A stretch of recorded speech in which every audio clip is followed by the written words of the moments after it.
सियावर रामचंद्र की जय, पवन सुत हनुमान की जय, उमापति महादेव की जय। जय सीताराम। अथ सप्तत्रिंशः सर्गः। अरण्यकांड के 37वें सर्ग में मारीच का रावण को श्री रामचंद्र जी के गुणों प्रभाव बताकर सीताहरण के उद्योग से रोकने का वर्णन है।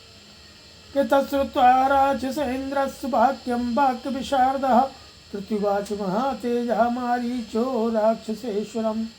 राक्षस राज रावण की पूर्वोक्त बात सुनकर के बातचीत करने में कुशल महातेजस्वी मारीच ने उसे इस प्रकार उत्तर दिया कि सुलभा पुरुषा राजन् सततं प्रियवादिनः, अप्रियश्च पथ्यः वक्ता श्रोता च दुर्लभः।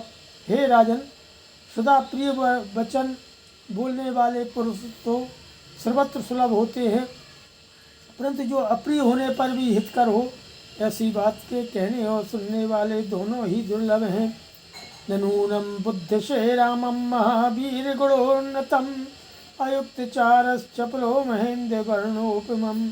तुम कोई गुप्तचर तो रखते नहीं और तुम्हारा हृदय भी बहुत ही चंचल है, अतः निश्चय ही तुम श्री रामचंद्र जी को बिल्कुल नहीं जानते। वे पराक्रमोचित गुणों में बहुत बढ़े चढ़ेता इंद्र और वरुण के समान है। अपि स्वस्ति भवेत्तात सर्वेषाम् अपि रक्षसाम्, अपि रामो न संक्रुद्धा कुर्यान् लोकान् राक्षसान्। तात मैं तो यही चाहता हूँ कि समस्त राक्षसों का कल्याण हो। कहीं ऐसा न हो कि रामचंद्र जी अत्यंत कुपित हो समस्त लोगों को राक्षसों से शून्य कर दें। केपिते जीवितान्ताय नोत्पन्ना जनानकात्मजापि सीता निमित्तं च न भवेद् व्यसनं महत्। अपि त्वमीश्वरं प्राप्य कामवृत्तं निरङ्कुशं, न विनश्येत् पुरी लङ्का त्वया सह राघवो राक्षसा। त्वद्विधा कामवृत्तो हि दुःशीला पापमन्त्रितः, आत्मानं स्वजनं राष्ट्रं स राजा हन्ति दुर्मति। जनक नंदिनी सीता तुम्हारे जीवन का अंत करने के लिए तो नहीं उत्पन्न हुई है। कहीं ऐसा न हो सीता के कारण तुम्हारे ऊपर कोई बहुत बड़ा संकट आ जाए। तुम जैसे स्वेच्छाचारी और उच्छृंखल राजा को पा करके लंकापुरी तुम्हारे और राक्षसों के साथ ही नष्ट न हो जाए। जो राजा तुम्हारे समान दुराचारी, स्वेच्छाचारी, पाप पूर्ण विचार रखने वाला और खोटी बुद्धि वाला होता है, वह अपने स्वजनों तथा समूचे राष्ट्र का भी विनाश कर डालता है। न च मे पित्रा परित्यक्तो न मर्यादः कथंचनो, न लुब्धो न च दुस्सीलो न च क्षत्रिय पांशनो। श्री रामचंद्र जी न तो पिता द्वारा त्यागे या निकाले गए हैं, न उन्होंने धर्म की मर्यादा का किसी तरह त्याग किया है, न वे लोभी हैं, न दूसराचार विचार वाले और न क्षत्रिय कुल के कलंक ही हैं। न च धर्म गुणहीन कौशल्यानंदवर्धन, न च तीक्ष्णो हि भूतानां सर्वभूते हिते रतः। कौशल्या का आनंद बढ़ाने वाले श्री राम धर्म संबंधी गुणों से ही नहीं हुए हैं। उनका स्वभाव भी किसी प्राणी के प्रति तीखा नहीं है। वे सदा समस्त प्राणियों के हित में ही तत्पर रहते हैं। कि वंचितं पितरं दृष्ट्वा कैकेय्या सत्यवादिनं, करिष्यामीति धर्मात्मा तथा प्रव्राजितो वनम।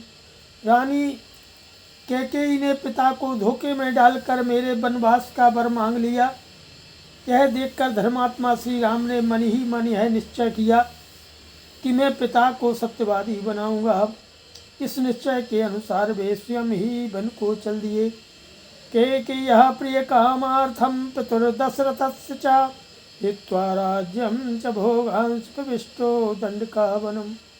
न रामः कर्कशस्तात न विद्वान् न जितेन्द्रियः, अनृतं न श्रुतं चैव नैव त्वं वक्तुमर्हसि।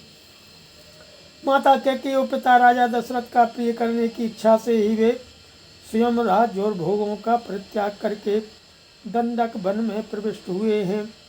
हे तात, श्री राम क्रूर नहीं हैं, वे मूर्ख और अजितेंद्रिय भी नहीं हैं।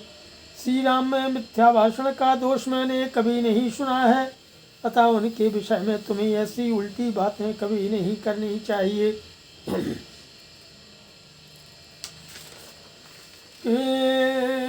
रामो विग्रहवान धर्मः साधु सत्य पराक्रमः राजा सर्वस्य लोकस्य देवानामेव वा शिवः।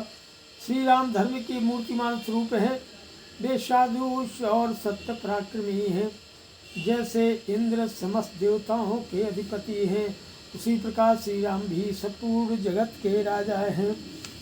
कथम तस्य वैदेहीं रक्षितां स्वेन तेजसा इच्छसे प्रथमं हर्तुं प्रभामेव विवस्वतः। उनकी पत्नी विदेह राजकुमारी सीता अपने ही पति वृत्त के तेज से सुरक्षित हैं।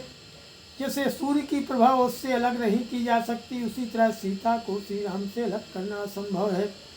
ऐसी दिशा में तुम बलपूर्वक उनका अपहरण कैसे करना चाहते हो? सहर्चिखे मनादृश्यं चापखंडेन्धनं रणे रामाग्निं सहसा दीप्तं न प्रवेष्टुं त्वमर्हसि। हे श्री राम, प्रज्वलित अग्नि के समान है, बाण ही उस अग्नि की ज्वाला है, धनुष और तलवार ही उसके लिए ईंधन का काम करते हैं। तुम्हें युद्ध के लिए अचानक उस अग्नि में प्रवेश नहीं करना चाहिए। धनुर्व्यादीत दीप्ताश्यं सार्चिखेमर्षणं चाप बाणधरं तीक्ष्णं शत्रुसेनापहारिणं राज्यं सुखं च संत्यज्य जीवितं चेष्टमात्मनः नात्यासादयितुं तात रामान्तकमिहारसि। हे तात धनुषी जिसका फैला हुआ दीप्तमान मुख है और बाण ही प्रभा है, जो अमरस में भरा हुआ है, धनुष और बाण धारण किए खड़ा है, रोष बस तीखे स्वभाव का परिचय देता है और शत्रु सेना के प्राण लेने में समर्थ है। उस राम रूपी यमराज के पास तुम्हें यहाँ अपने राज्य सुख और प्यारे प्राणों का मोह छोड़कर सहसा नहीं जाना चाहिए। अप्रमेयं हि तत्तेजो यस्य स जनिकात्मजा न त्वं समर्थस्तं हर्तुं रामचापाश्रियं वने। तस्य वै नरसिंहस्य सिंहोरस्कस्य भामिनी प्राणेभ्योऽपि प्रियतरा भार्या नित्यमनुव्रता। जनक किशोरी सीता जिनकी धर्मपत्नी है, उनका तेज अप्रमेय है। श्री रामचंद्र जी का धनुष उनका आश्रय है, अतः तुम में इतनी शक्ति नहीं है कि वन में उनका अपहरण कर सको। श्री रामचंद्र जी मनुष्यों में सिंह के समान पराक्रमी है, उनका वक्षस्थल सिंह के समान उन्नत है। भामिनी सीता उनकी प्राणों से भी अधिक प्रियतमा पत्नी है, वे सदा अपने पति का ही अनुसरण करती हैं। न साधर्षयितुं शक्या मैथिल्यो यस्य नः प्रिया दीप्तस्योता सस्सोषखा सीता सुमध्यम। मिथिलेश कुमारी सीता ओजस्वी श्री राम की प्यारी पत्नी है, वे प्रज्वलित अग्नि की ज्वाला के समान असही हैं, अतः उन सुंदरी सीता पर बलात्कार नहीं किया जा सकता। किमोद्यमं व्यर्थमिमं कृत्वा ते राक्षसाधिपो दुष्टश्चेत् त्वं रणे तेन तदन्तमुपजीवितम्। हे राक्षस राज, यह व्यर्थ का उद्योग करने से तुम्हें क्या लाभ होगा? जिस दिन युद्ध में तुम्हारे ऊपर श्री राम की दृष्टि पड़ जाए, उसी दिन तुम अपने जीवन का अंत समझ लेना। जीवितं च सुखं चैव राज्यं चैव सुदुर्लभं यदीच्छश्चिरं भोक्तुम् आकृता राम विप्रियम्। यदि तुम अपने जीवन का सुख का और परम दुर्लभ राज्य का चिरकाल तक उपभोग करना चाहते हो, तो श्री राम का अपराध न करो। न सर्वैः सचिवैः सार्धं विभीषण पुरस्कृतैः मन्त्रित्वा सधर्मिष्ठैः कृत्वा निश्चयमात्मनः दोषाणां च गुणानां च सम्प्रधार्य बलाबलम् आत्मनस्य बलं ज्ञात्वा राघवस्य च तत्त्वतः। हितं हितो निश्चित्य क्षमं त्वं कर्तुमर्हसि अहं तु मन्ये तव न क्षमं रणे। क्षमागमं कौशलराजसूनुना इदं हि भूया शृणु वाक्यमुत्तमं क्षमं च युक्तं च निशाचराधिपो। तुम विभीषण आदि सभी धर्मात्मा मंत्रियों के साथ सलाह करके अपने कर्तव्य का निश्चय करो। अपने और श्री राम के दोषों तथा गुणों के बलाबल पर भली भांति विचार करके अपनी और श्री रामचंद्र जी की शक्ति को ठीक ठीक समझ लो। फिर क्या करने से तुम्हारा हित होगा, इसका निश्चय करके जो उचित जान पड़े वही कार्य तुम्हें करना चाहिए। हे निशाचर राज रावण, मैं तो समझता हूँ कि कौशल राजकुमार श्री रामचंद्र जी के साथ तुम्हारा युद्ध करना उचित नहीं है। अब पुनः मेरी एक बात और सुनो, यह तुम्हारे लिए बहुत ही उत्तम, उचित और उपयुक्त सिद्ध होगी। अष्टात्रिंशः सर्गः। रणकांड के 38वें सर्ग में श्री राम की शक्ति के विषय में अपना अनुभव बताकर मारीच का रावण को उनका अपराध करने से मना करने का वर्णन है।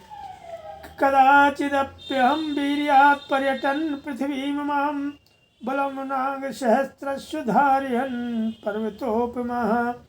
एक समय की बात है कि मैं अपने पराक्रम के अभिमान में आकर पर्वत के समान शरीर धारण किए हुए इस पृथ्वी पर चक्कर लगा रहा था।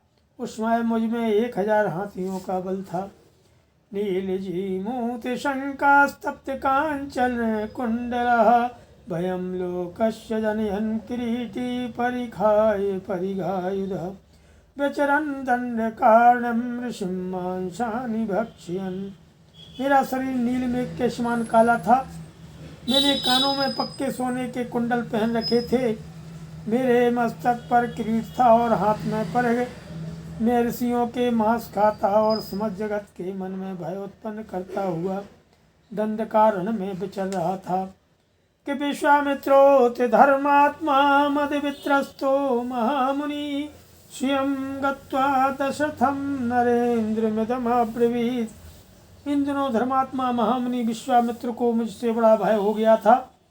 वे स्वयं राजा दशरथ के पास गए और उससे इस प्रकार बोले कि अयं रक्षतु मां रामः पर्वकाले समाहितो मारीचान्मे भयं घोरं समुत्पन्नं नरेश्वरो। हे नरेश्वर, मुझे मारीच नामक राक्षस से घोर भय प्राप्त हुआ है। अतः श्री राम मेरे साथ चलें और पर्व के दिन एकाग्रचित होकर के मेरी रक्षा करें। इत्युमुक्तो धर्मात्मा राजा दशरथस्तदा प्रत्युवाच महाभागं विश्वामित्रं महामुनिम्।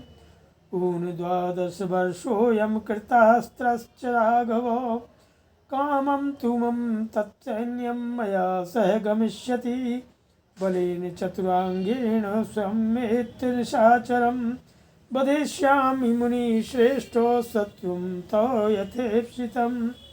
मुनि के ऐसा कहने पर उस समय धर्मात्मा राजा दशरथ ने महाभाग महामुनि विश्वामित्र को इस प्रकार उत्तर दिया कि हे मुनिश्रेष्ठ, रकुल नंदन राम की अवस्था अभी 12 वर्ष से भी कम है। इन्हें अस्त्र शस्त्रों को चलाने का पूरा अभ्यास भी नहीं है। आप चाहें तो मेरे साथ मेरी सारी सेना वहाँ चलेगी और मैं चतुरंगणी सेना के साथ स्वयं ही चलकर आपकी इच्छा के अनुसार उस शत्रुप निशाचर का वध करूँगा। एवमुक्तः सतु मुनि राजानमिदमब्रवीत् रामान्नान्यद् बलं लोके पर्याप्तं तस्य राक्षसः। राजा के ऐसा कहने पर मुनि उनसे इस प्रकार बोले कि उस राक्षस के लिए श्री राम के सिवा दूसरा ही कोई शक्ति पर्याप्त नहीं है। देवतानामपि भवान् समरेष्वभिपालकः आसीत् कृतं कर्म त्रिलोकविदितं नृपो। हे राजन, इसमें संदेह नहीं कि आप समरभूमि में देवताओं की भी रक्षा करने में समर्थ हैं। आपने जो महान कार्य किया है वह तीनों लोकों में प्रसिद्ध है कि काममस्ति महत् सैन्यं तिष्ठत्वि परन्तपो बालोपेक महातेजा समर्थस्तस्य निग्रहे गमिष्ये राम मादाय स्वस्ति तेस्तु परन्तपो। शत्रुओं को संताप देने वाले नरेश, आपके पास जो विशाल सेना है वह आपकी इच्छा हो तो यहीं रहे। आप भी यहीं रहें। महातेजस्वी श्री राम बालक हैं तो भी उस राक्षस का दमन करने में समर्थ हैं, अतः मैं श्री राम को ही साथ लेकर जाऊंगा। आपका कल्याण हो। कित्यो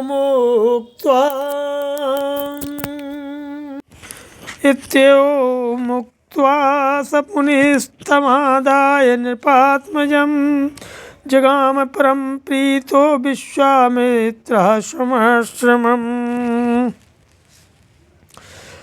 तं तथा दण्डकारण्ये यज्ञमुद्दिश्य दीक्षितं बभूव उपस्थितो रामश्चित्रं विस्फारयन् धनु।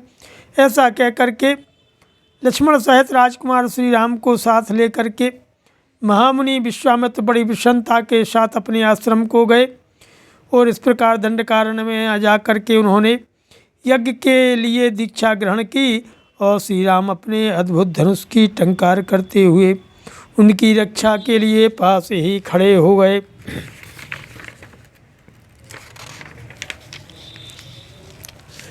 के अज्ञात व्यंजनः श्रीमान् बालः श्यामः शुभेक्षण एक वस्त्रधरो धन्वी सिखी कनक मालया।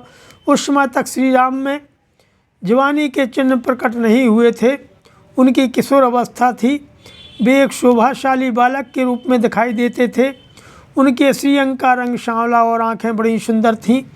वे एक वस्त्र धारण किए, हाथों में धनुष लिए, सुंदर शिखा और सोने के हार से सुशोभित थे। शोभयन् दंडकारण्यं दीप्तेन स्वेन तेजसा अदृश्यत तदा रामो बालचंद्र बोधितः। उस समय अपने उद्दीप्त तेज से दंडकारण्य की शोभा बढ़ाते हुए श्री रामचंद्र जी नवोदित बालचंद्र के समान दृष्टिगोचर होते थे। ततो हम मेघ शंकास्तप्त कांचन कुंडलः बलिदत्तवरोदर पादा जगामाश्रमान्तरम। इधर में भी मेघ के समान काले शरीर से बड़े घमंड के साथ उस आश्रम के भीतर घुसा और मेरे कानों में तपाए हुए स्वर्ण के कुंडल झलमला रहे थे। मैं बलवान तो था ही, मुझे वरदान भी मिल चुका था कि देवता मुझे मार नहीं सकेंगे। तेन दृष्टः प्रविष्टो हम सहसै बोध्यतायुधः मां तु दृष्ट्वा धनु सज्जम संभ्रांतश्चकारः। भीतर प्रवेश करते ही श्री रामचंद्र जी की दृष्टि मुझ पर पड़ी। मुझे देखते ही उन्होंने सहसा धनुष उठा लिया और बिना किसी घबराहट के उस पर डोरी चढ़ा दी। अब जानन्नहं मोहाद बालो यमिति राघवं विश्वामित्रस्तां वेदिमग्घावं कृतत्वरः। मैं मोहबस श्री रामचंद्र जी को यह बालक है ऐसा समझ करके उनकी अवहेलना करता हुआ बड़ी तेजी के साथ विश्वामित्र की उस यज्ञ वेदी की ओर दौड़ा। तेन मुक्तस्ततो बाणः शितः शत्रुनिबर्हणः तेन हम ताडितः क्षिप्तः समुद्रे शतयोजने नेक्षिता तात मां हन्तुं तदा वीरेण रक्षितः रामस्य शरवेगेन निरतो भ्रान्ति चेतनः निरस्तो भ्रान्ति चेतनः पातितोऽहं तदा तेन गंभीरे सागराम्भसि प्राप संज्ञां चिरात्तातो लंकां प्रति गतः पुरीम्। इतने ही में श्री राम ने एक ऐसा तीखा बाण छोड़ा जो शत्रु का संहार करने वाला था, परंतु उस बाण की चोट खाकर मैं मरा नहीं, 100 योजन दूर समुद्र में आकर गिर पड़ा। हे तात वीर रामचंद्र जी उस समय मुझे मारना नहीं चाहते थे, इसीलिए मेरी जान बच गई। उनके बाण के वेग से मैं भ्रांत चित्त होकर दूर फेंक दिया गया और समुद्र के गहरे जल में गिरा दिया गया। हे तात फिर दीर्घ काल के बाद जब मुझे होश हुआ तब मैं लंकापुरी में गया। एकमस्मि तदा मुक्तः सहायास्तेन पातितः अकृतास्तेन रामेण बालेन क्लिष्टकर्मणा। इस प्रकार उस समय में मरने से बचा। अनायास ही महान कर्म करने वाले श्री राम उन दिनों अभी बालक थे और उन्हें अस्त्र चलाने का पूरा अभ्यास भी नहीं था, तो भी उन्होंने मेरे उन सभी सहायकों को मार गिराया जो मेरे साथ गए थे। तन्मया वार्यमाणस्तु यदि रामेण विग्रहं करस्यापदं घोरां क्षिप्रं प्राप्य न शिष्यसि। इसलिए मेरे मना करने पर भी यदि तुम श्री राम के साथ विरोध करोगे तो शीघ्र ही घोर आपत्ति में पड़ जाओगे और अंत में अपने जीवन से भी हाथ धो बैठोगे।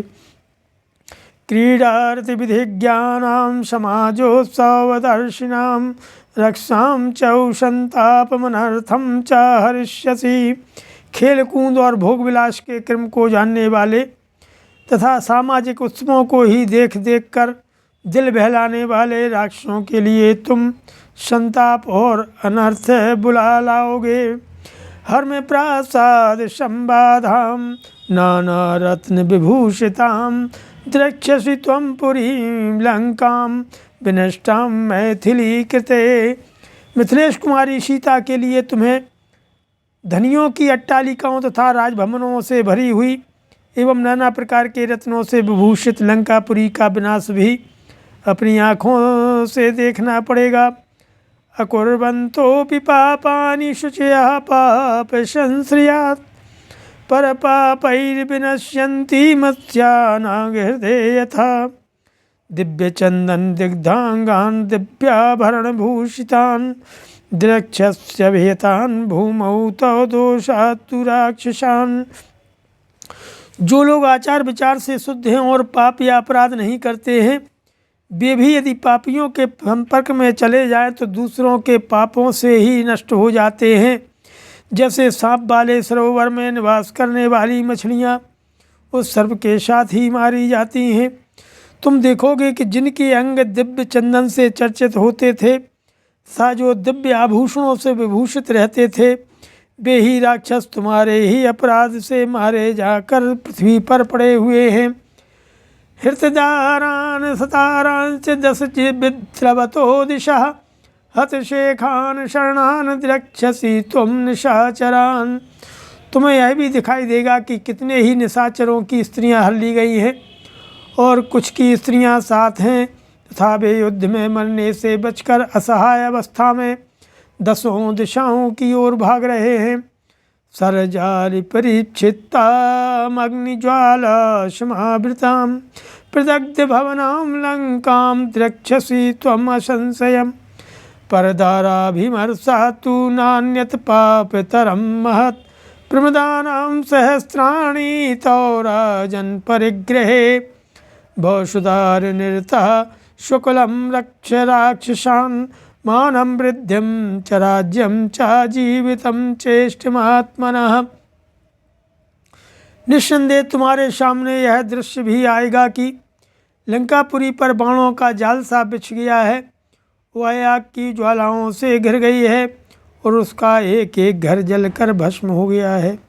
हे राजन, पराई स्त्री के संसर्ग से बढ़कर दूसरा कोई महान पाप नहीं है। तुम्हारे अंतःपुर में हजारों युवती स्त्रियां हैं, उन अपनी ही स्त्रियों में अनुराग रखो, अपने कुल की रक्षा करो, राक्षसों के प्राण बचाओ तथा अपनी मान प्रतिष्ठा उन्नति राज्य और प्यारे जीवन को नष्ट न होने दो। कलत्राणि च सौम्यानि मित्रवर्गं तथैव च यदि इच्छसि चिरं भोक्तुं मा कृथा राम विप्रियं।